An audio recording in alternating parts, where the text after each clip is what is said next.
Right. Breaking news చూస్తున్నాం. వరుస road ప్రమాదాలు. సో, అసలు ఏం జరుగుతుంది? ఎందుకు ఈ విధంగా రోడ్డు ప్రమాదాలు జరుగుతున్నాయి? ముఖ్యంగా ఈ సంవత్సరం మొత్తం గనక మనం చూసుకున్నట్లయితే ఎలాంటి ప్రమాదాలు చోటు చేసుకున్నాయి? ఎంతమంది జనాభా చనిపోయారో మనం చూస్తూ ఉన్నాము. దీనికి కారణం ఎవరు? దీనికి ఎక్కడ వైఫల్యం జరుగుతుంది అని చెప్పి కూడా చాలామంది దీని గురించి చర్చించుకుంటున్న పరిస్థితులు కూడా మనం చూస్తూ ఉన్నాము. అయితే 4 నెలల కిందట ఒక గురూజీ బిగ్ టీవీతోనే ఎక్స్క్లూజివ్గా మాట్లాడడం జరిగింది. ఎందుకంటే ఫ్లైట్ యాక్సిడెంట్ జరిగినప్పుడు మనం వెళ్ళి అడగడం జరిగింది. ఇటువంటి ప్రమాదాలు ముఖ్యంగా రోడ్డుకి సంబంధించి కావచ్చు, లేకపోతే వాటర్లో సంబంధించి కావచ్చు, లేకపోతే వెహికల్స్కి సంబంధించి కావచ్చు, ఎటువంటి ప్రమాదాలు చోటు చేసుకునే అవకాశాలు ఉన్నాయని చెప్పి అడిగితే ఈ నవంబర్లోని జరగబోయే బస్ యాక్సిడెంట్స్ గురించి ఆయన అదే రోజు కరాఖండిగా చెప్పడం జరిగింది. అంటే నెలతో పాటు ఆయన చెప్పడం జరిగింది. ముఖ్యంగా నవంబర్లోని బస్ యాక్సిడెంట్స్ చాలా అధికంగా ఉంటాయి. ముఖ్యంగా తుఫాన్ గురించి కూడా ఆయన చెప్పడం జరిగింది. రీసెంట్గా వచ్చిన మొంతా తుఫాన్ కూడా అంటే ఉద్హుద్ని తలపించేలాగా దాన్ని మించే అంతలాగా తుఫాన్ కూడా ఉండబోతోంది. అది కూడా ఆంధ్రాలో రాబోతోంది అని చెప్పి ఆయన ముందే చెప్పడం జరిగింది. మరి ఈ ప్రమాదాలన్నీ చూసిన తర్వాత మనం చూస్తూ ఉన్నాము. ముఖ్యంగా ఇటు కర్నూలు ప్రమాదం మరొక ముందే చేవేళ్లలో జరిగిన బస్సు ప్రమాదం కావచ్చు, చేవేళ్ల బస్సు ప్రమాదం వెంటనే విత్ ఇన్ గ్యాప్ కూడా లేకుండా వరుసగా జరిగిన ప్రైవేట్ బస్సెస్కి సంబంధించిన యాక్సిడెంట్లు కావచ్చు. సో అదృష్టవశాత్తు దాని తర్వాత జరిగిన యాక్సిడెంట్లోని మృతుల సంఖ్య అన్నది చాలా తక్కువగా ఉండడం వల్లది కొంచెం అదృష్టం అనే చెప్పాలి. మరి దీని గురించి తెలుసుకుందాం. ఇవాళ మనతో పాటు నిత్య విద్యానంద భారతి గారు లైవ్లో జాయిన్ అవుతూ ఉన్నారు. గురుగారు నమస్తే అండి. నమస్కారం. నమస్తే. సో 4 నెలల కిందట నేను ఫ్లైట్ యాక్సిడెంట్ ఏదైతే జరిగిందో ఆ రోజు నేను మీతో మాట్లాడడం కూడా జరిగింది. ఫ్లైట్ యాక్సిడెంట్లో దాదాపు 200 పైగా చనిపోవడం జరిగింది. మరి ఎటువంటి ప్రమాదాలు చోటు చేసుకుంటే ముఖ్యంగా ఈ సంవత్సరం క్రోధినామ సంవత్సరం కాబట్టి ఎక్కువ జనాభా యాక్సిడెంట్లోని చనిపోయే అవకాశాలు ఉన్నాయని చెప్పి మనకి పంచాంగం ప్రకారం కూడా చెప్పడం జరిగింది. సో జనాల్ని అలర్ట్ చేయడానికి, ప్రమాదాల నుంచి వాళ్ళు కాపాడుకోవడానికి మిమ్మల్ని అడగడం జరిగింది. అయితే నవంబర్లోని జరిగిపోయే ప్రమాదాల గురించి మీరు ముందుగానే అంచనా వేసి చెప్పడం కూడా జరిగింది. సో మీరు అన్నట్టే ఇప్పుడు నవంబర్లోని జరిగిన ఈ బస్సు యాక్సిడెంట్లు అటు కర్నూలు కావచ్చు, నిన్న చేవేలు కావచ్చు, చేవేల తర్వాత వెంటనే వచ్చిన ఈ యాక్సిడెంట్లు కావచ్చు, సో ఏ విధంగా చూడొచ్చు అంటారు? ముందుగా ప్రేక్షక మహాశయులందరికీ కూడా నమస్కారము. ఇప్పుడు జరుగుతున్నటువంటి ప్రమాదాలు ఏదైతే జరుగుతున్నాయో వీటన్నిటికీ కూడా విపత్తుల కారణంగా మనం తీసుకున్నట్టయితే ప్రజానికంలో అనేక రకాలైనటువంటి అశ్రద్ధతో కూడుకున్నటువంటి ఆలోచనలతో కూడుకున్నటువంటి ప్రయాణాలు. అదే విధముగా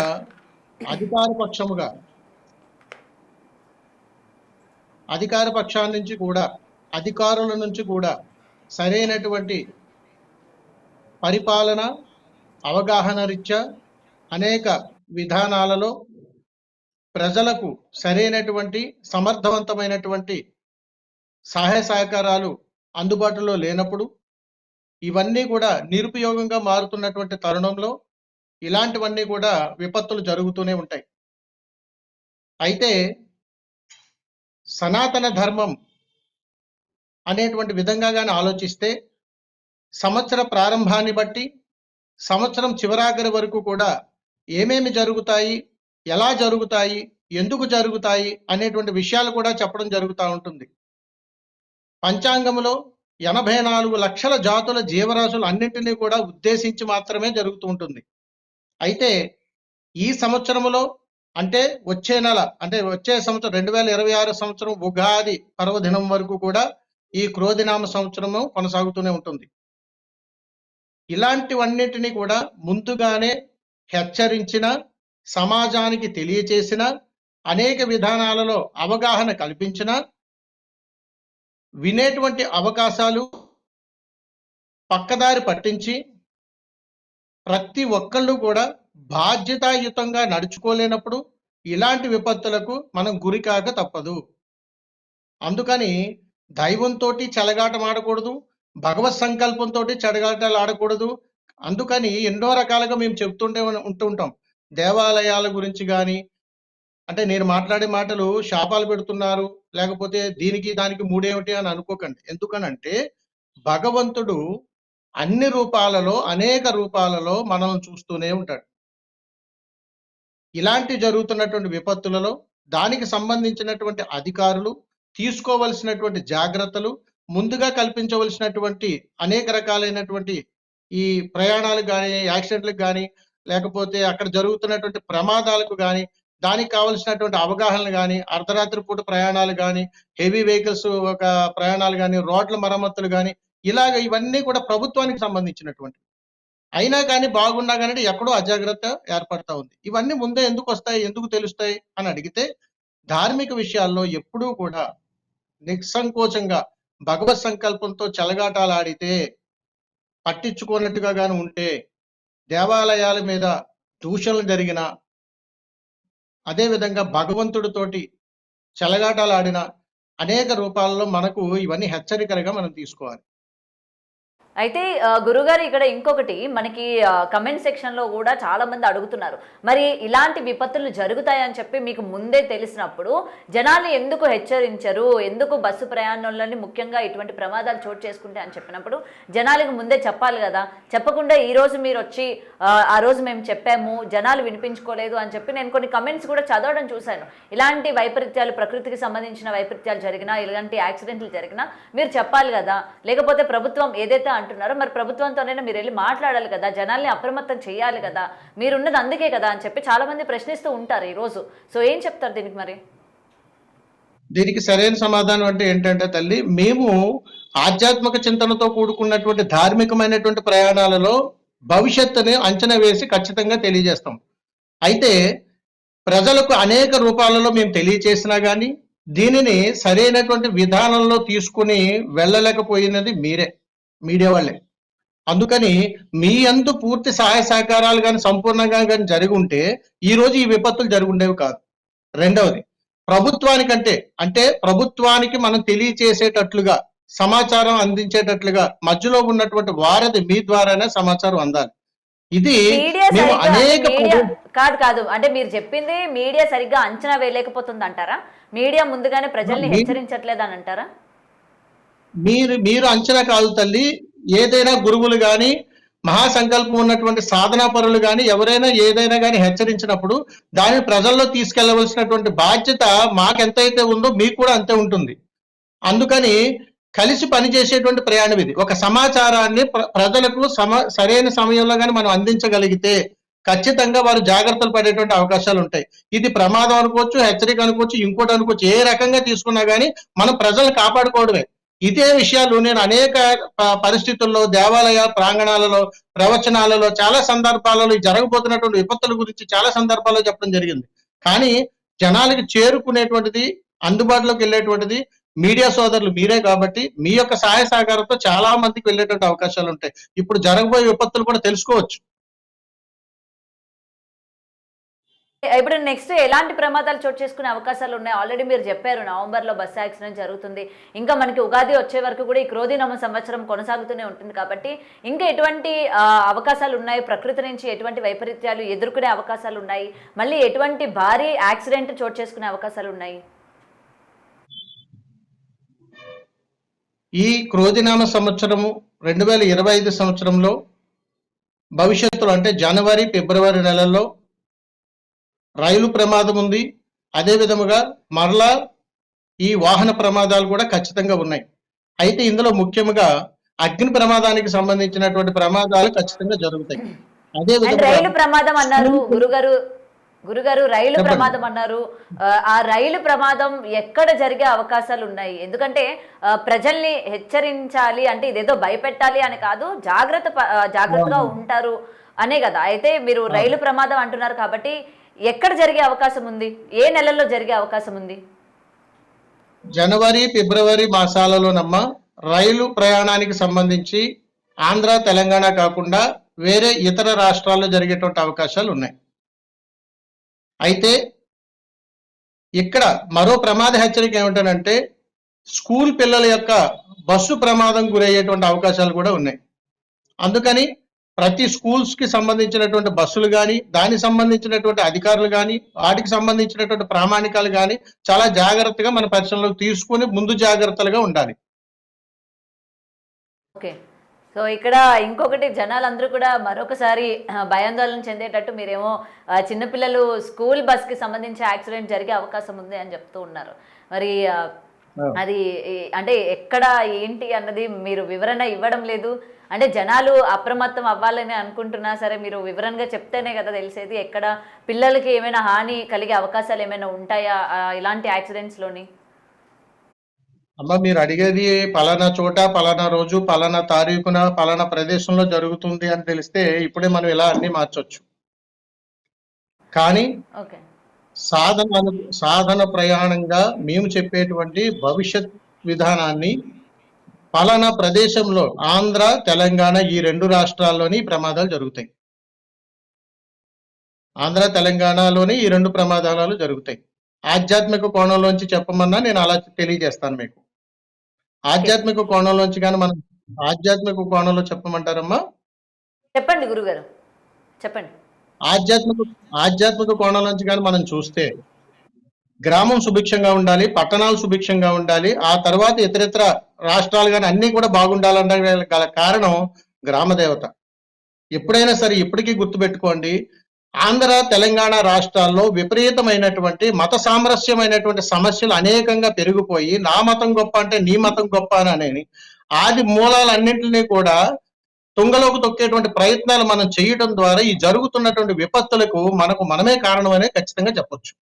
అందుకని మనం ఏ ధర్మంలో ఉన్నా, ఎలా ఉన్నా పంచభూతాలను ఆధారంగా చేసుకునే మనం బ్రతుకుతున్నాం.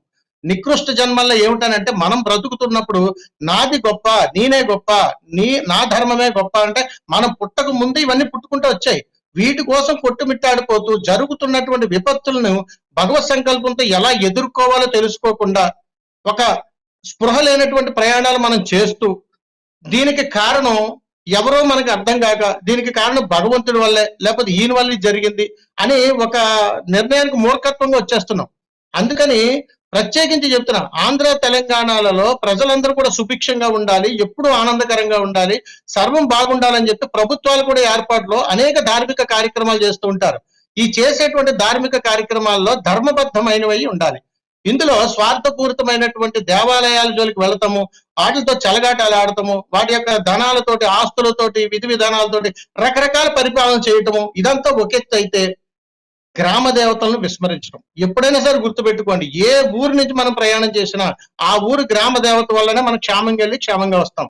కాబట్టి ఇన్ని సంవత్సరాల్లో ఎప్పుడు ఏ ప్రభుత్వాలు కూడా గ్రామ దేవతల దగ్గరికి రావటం, వాళ్ళ యొక్క అనుగ్రహాన్ని పొందడం, పరిపాలన సుభిక్షంగా జరగాలని కోరుకోవడం ఎప్పుడూ లేదు. అందుకని ఇప్పటికైనా మించిపోయింది లేదు. రానున్నటువంటి తరువాత ప్రభుత్వ అధికారులకైనా కానీ ఇదొక మార్గదర్శకంగా కావాలి. అందుకని దేవాలయాలు, దైవ సంకల్పాలు ఇవన్నీ పరిపాలనా భాగంలో ఎన్ని ఉన్నా కానీ మనం ధర్మబద్ధమైనటువంటి ప్రయాణం ఖచ్చితంగా చేసి తీరాల్సిందే. అందుకని తల్లి ఎవరు ఎక్కడ ఏ ఇంటి నుంచి బయలుదేరినా ఎక్కడ జన్మించాడో ఆ ఊరి గ్రామదేవత అనుగ్రహం వారి మీద తప్పనిసరిగా ఉంటుంది. ఇవన్నీ మనం విస్మరించేసి మతాలు మార్చుకుని మనకు నచ్చినట్టుగా ఉంటూ మనకు నచ్చినట్టు జీవన విధానాన్ని అనేక రూపాల్లో మనం మరలు చేసుకుంటున్నాం. అందుకని ఎలా పుట్టామో అలాగే మరణించాలి, ఎలా ఉన్నామో ఎందులో మనం ధర్మం కొనసాగుతుందో అలాగే ఉండాలి. ఇలాంటివన్నీ కూడా మనకి ఈ విపత్తులకి కారణం అవుతాయి తల్లి. ఎందుకనంటే భగవంతుడు ఇచ్చినటువంటి అద్భుతమైనటువంటి ఈ దేహ ప్రసాదాన్ని మనం చక్కగా స్వీకరించకుండా మనకు నచ్చిన విధంగా మనం మార్చేసుకుంటూ ఉన్నప్పుడు, నచ్చిన విధంగా మనం ప్రయాణం చేస్తున్నప్పుడు రాంగ్ రూట్ లో వెళ్తున్నట్టే. మరి అలాంటప్పుడు ప్రమాదాలే జరుగుతాయి తల్లి. ఓకే. సో, ఇక ప్రకృతికి సంబంధించి ఎలాంటి వైపరీత్యాలు చోటు చేసుకునే అవకాశాలు ఉన్నాయి? ఎందుకంటే మీరు గతంలో చెప్పారు. హుద్‌హుద్‌ని తలపించేలాగా రాబోతోంది. తుఫాన్ కూడా వస్తది ఆంధ్ర అని కూడా మీరు పర్టిక్యులర్‌గా మెన్షన్ చేశారు. మరి ఇప్పుడు మళ్ళీ అలాంటి అవకాశాలు ఏమైనా ఉన్నాయా? మళ్ళీ ఇటువంటి తుఫాన్లు గానీ, లేకపోతే ఆల్రెడీ ఇవాళ మనం పొద్దున్న నుంచి చూస్తున్నాం వైజాగ్‌లోని భూకంపం రావడం కూడా మనం చూసాము. అయితే ఇప్పటికే అక్కడున్న ప్రజలందరూ కూడా భయాందోళన చెందుతున్నారు. సునామీ సూచనలు ఏమైనా ఉన్నాయా? వచ్చే అవకాశాలు ఉన్నాయి. ఎందుకంటే మనం చూస్తున్న పరిణామాలే మనకి ఇంత భయాందోళన చెందేలా చేస్తున్నట్టు కూడా మనకి కనిపిస్తోంది. సో నెక్స్ట్ ఎలా ఉండబోతోంది? ముఖ్యంగా ప్రకృతికి సంబంధించి ఎటువంటి వైపరీత్యాలు చోటు చేసుకునే అవకాశాలు ఉన్నాయి గురుగారు? విశాఖపట్నానికి సంబంధించి మీరు చెప్పినటువంటి భూకంపము మళ్ళా భవిష్యత్తులో కొద్ది రోజుల్లో, తక్కువ రోజుల్లో ఇప్పుడైతే ఎలాంటి ప్రమాదాలు సంభవించేటువంటి అవకాశాలు లేవు తల్లి. కానీ 2026 సంవత్సరంలో 2 మహా ప్రమాదాలు పొంచి ఉన్నాయి ఆంధ్ర రాష్ట్రానికి. ఇవి కూడా తుఫాను ప్రభావం వల్ల మాత్రమే జరుగుతాయి. దీనివల్ల ప్రాణ నష్టం జరుగుతుంది, ఆస్తి నష్టం కూడా జరుగుతుంది. ఇది 2026లో జరగబోతా ఉంది. సో ఇప్పటి వరకు చూసిన తుఫాన్లు ఒక ఎత్తు అయితే 2026లో చూసేది మరో ఎత్తు అన్నట్టు చెప్తున్నారు. అంటే ఆ ప్రాణ నష్టం అంటే అవును ఇప్పటి తల్లి. వరకు తుఫాన్లోనే మనకి ప్రాణ నష్టం అన్నది దేవుడి దయ వల్ల ఎక్కడ కూడా జరగలేదు. ఆస్తి నష్టం కూడా చాలా తక్కువ శాతమే. ఇప్పుడు మీరు చెప్తుంది చూస్తుంటే అవును. మనకి ఇటు 2 జరిగే అవకాశాలు ఉన్నట్టు మనకి క్లియర్‌గా చెప్తున్నారు మీరు. అవును తల్లి. అందుకనే చెప్తున్నాం మేము. అది కూడా మీకు ఆంధ్ర రాష్ట్రంలోనని ప్రత్యేకించి చెప్తున్నానికి నదీ పరివాహ ప్రాంతంలో దైవశక్తి అనేటువంటిది చాలా అద్భుతీయంగా ఉన్నప్పుడు మనము చేస్తున్నటువంటి ప్రయాణాల్లో భగవంతుని యొక్క సత్సంకల్పాలు, భగవంతుని యొక్క అనుగ్రహం కూడా మన మీద ఎప్పుడు ఉండాలి. ఈ మెండుగా ఉండటానికి మనము సద్వినియోగపరుచుకోవాలి. ప్రకృతికి ఎప్పుడు కూడా మనం విరుద్ధంగా చేసేటువంటి ప్రయాణం వలన ప్రకృతి ఇచ్చేటువంటి విలయ తాండవానికి మనం బలైపోతుంటాం. అంటే మనం ఎలా రాసిపెట్టి ఉంది మన నుదుటి రాసేది మన కర్మ ఏంటి అని అనుకుంటే మనం ఏం చేయలేం తల్లి. కానీ మన వంతు మానవ ప్రయత్నం అనేటువంటిది మనం చెయ్యాలి. ఎందుకనంటే మానవుని యొక్క జీవితమే చాలా చిన్నది. ఇందులోని ప్రాణ నష్టం అంటే మనిషే కాదు అన్ని ప్రాణులు నష్టపోతాయి. అందుకని పుట్టినటువంటి వాడు గిట్టక తప్పదు. కానీ ఏ టైంలో ఎప్పుడు ఎలాగా వస్తుందనేటువంటిది ఎవరికీ తెలియదు. కానీ కొన్ని ప్రయాణాల ద్వారా కొంతమంది మహానుభావులు మన భారతదేశంలో ఉండబట్టి వారి యొక్క పరిజ్ఞానాన్ని వారి యొక్క సాధనను మనం సద్వినియోగం చేసుకోగలిగినప్పుడు ఇప్పుడు వీటన్నింటినీ కూడా విపత్తుల ముందు మనం ఎదుర్కోవచ్చు. ఉదాహరణకు మనకు పంచాంగం తీసుకుంటే ఆ పంచాంగం సంవత్సరం అంతా అయ్యేంత వరకు కూడా ఏం జరుగుతుందో ముందే మనకు తెలుస్తుంది. కాబట్టి ఇప్పుడు మనిషి జాతకం ఎలా ఉంది, ఈ సంవత్సరం ఎలా ఉంది, వచ్చే సంవత్సరం ఎలా ఉంటుంది అనేటువంటి జిజ్ఞాసతోటి అన్ని తెలుసుకోగలిగిన వాడు నాయనా ఇన్ని జాగ్రత్తలు తీసుకోండి ఇలా ఉండండి అని చెప్పినప్పుడు ఎందుకు పాటించరవి? ఎందుకు చేయరు? మన ఇంట్లో ఉన్నంత సేపు ఒకలాగా ఉంటాం, బయటికి వెళ్తే ఒకలాగా ఉంటాం. ప్రాణం మనదేనా? అందరిదేని, అందరిది ప్రాణాలే, అందరూ ఒకటే. కాబట్టి జరుగుతున్నటువంటి విపత్తులకి ప్రజలలో అవగాహనలు కల్పిస్తూ ఉండాలి, ప్రయాణాల పట్ల భద్రత కల్పించేటట్లు చెప్తూ ఉండాలి, వాహన ప్రయాణాలు చేసేటప్పుడు డ్రైవర్లకు అద్భుతమైన కౌన్సిలింగ్ ఇస్తూ ఉండాలి, ప్రయాణాలు చేసేటప్పుడు ప్రయాణికులకు కూడా అక్కడ తీసుకోవాల్సిన జాగ్రత్తలు ఏంటి, బస్సు ప్రమాదం అంటే బస్సులో ఎలాంటి జాగ్రత్తలు తీసుకోవాలి, ఎమర్జెన్సీలు ఎలా చూసుకోవాలి, లేకపోతే వాహనాలు ప్రయాణం చేసేటప్పుడు పార్కింగ్లు ఎలా చేసుకోవాలి, ఏ ప్రదేశాల్లో మనం ఆగాలి, పెట్రోల్ బంకుల దగ్గర ఆగినప్పుడు ఎలా ఉండాలి, ట్రావెల్ బస్సులో మనం ప్రయాణం చేస్తున్నప్పుడు మనం ఏ జాగ్రత్తలు తీసుకోవాలి, అక్కడ పని చేస్తున్నటువంటి డ్రైవింగ్ చేస్తున్నటువంటి వాళ్ళకి అనుభవం ఉందా లేదా, ఒకవేళ ఎమర్జెన్సీ అయితే మనం ఎవరిని కాంటాక్ట్ చేయాలి, అక్కడ ఎవరైనా మనకి సపోర్ట్ సూపర్వైజర్ లాంటి వాళ్ళు ఎవరైనా ఉన్నారా, ఎమర్జెన్సీ ఎగ్జిట్స్ ఏమేమి ఉన్నాయి, ప్రతిదీ తెలుసుకోవాలి. ఇవన్నీ ఎవరిది బాధ్యత? ప్రభుత్వానిదే. ప్రభుత్వ వైఫల్యాలు కొన్ని ఉంటాయి. అంటే ఈ రోజుకి ఈ పూట గడిచిపోయిందిలే, ఈ పూటకి ఈ పూట వెళ్ళిపోయిందిలే అని అనుకుని వెళ్ళిపోతున్నప్పుడు ఎవరు నష్టపోతున్నారు? సామాన్యులమైనటువంటి మనం నష్టపోతున్నాం. ఇప్పుడు ఉదాహరణకి ఒక ఫ్లైట్ జర్నీ చేయాలి, అక్కడ ప్రమాదం జరుగుతుందని మనకు తెలియదు, కానీ ఎన్నో ప్రికాషన్స్ తీసుకుంటాం, అయినా కానీ జరుగుతుంది. స్వయం కృతాపరాధం కొన్ని, విధి వైపరీత్యాలు కొన్ని, ప్రకృతి ఇచ్చినటువంటి శాపాలు కొన్ని ఉంటాయి. ఇవన్నీ కూడా మానవ జన్మలో ఇప్పుడు ఈ కలియుగ ధర్మంలో మనం అనుభవించి తీరాల్సిందే, ఈ కర్మను మోయాల్సిందే. మనం ఎంత మూర్ఖంగా ఆలోచించినా జరుగుతున్నటువంటి విపత్తులకి వీటిని అడ్డుకోవడానికి రెండు, ఒకటి మన స్వయం కృతాపరాధం, రెండోది దైవ సంకల్పం. ఈ రెండు మానవుల్లో ఉన్నప్పుడు అతనికి తెలియకుండానే ఒక జాగ్రత్త అనేటువంటిది ఏర్పడతా ఉంటుంది. ఇది మన దగ్గర లేనంత కాలం అజాగ్రత్తగానే ఉంటాం. మీరు టీవీలో ఎన్నైనా చెప్పండి, నాకు అర్జెంట్ పని ఉంది వెళ్ళిపోవాలని అనుకున్నాడు రకరకాల ప్రయాణాలు చేస్తాడు.